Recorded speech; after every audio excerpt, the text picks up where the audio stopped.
Divine Feminine coming at you with a quick message. You know, people talk about this destiny swapping stuff.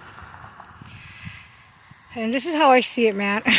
Instead of getting caught up in all this social media mess, because I did get caught up in this mess, you know.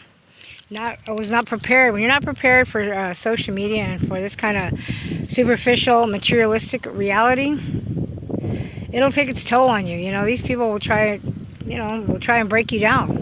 They'll try to make you second guess who you are, your beliefs, what you think. You know, they'll try to break you down. And in ways, if it's meant to be, God will break you down. God will break you down to the core, until there is nothing left of that ego. There is nothing left but humility, humbleness, gratitude, appreciation, love, kindness, unconditional love.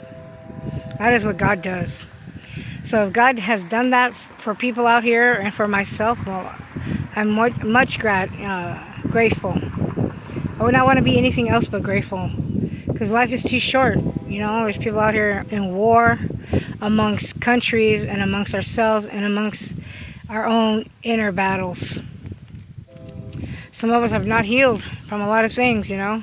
And I think that's what reflects out here in battle and attacks, is when you're not really truly healed. It doesn't matter who you are, men or women. It'll reflect in war, it'll reflect in battles, it'll reflect in everything that you do in life. There's no hiding from it, you know. You just, somehow, like I said, God will knock you down to your knees and make you realize what's really, really important and what's not. And what we have taken for granted, you know, and what we've not wanting to deal with.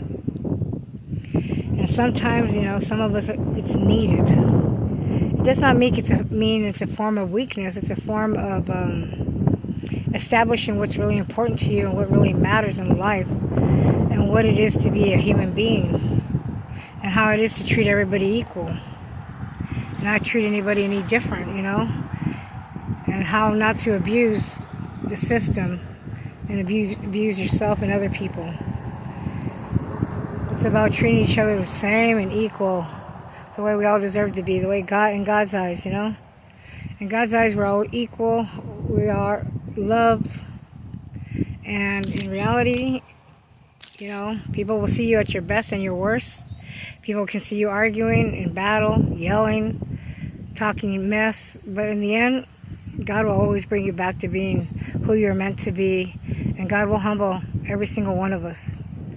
It's just a matter of time, you know, patience, and God's hand.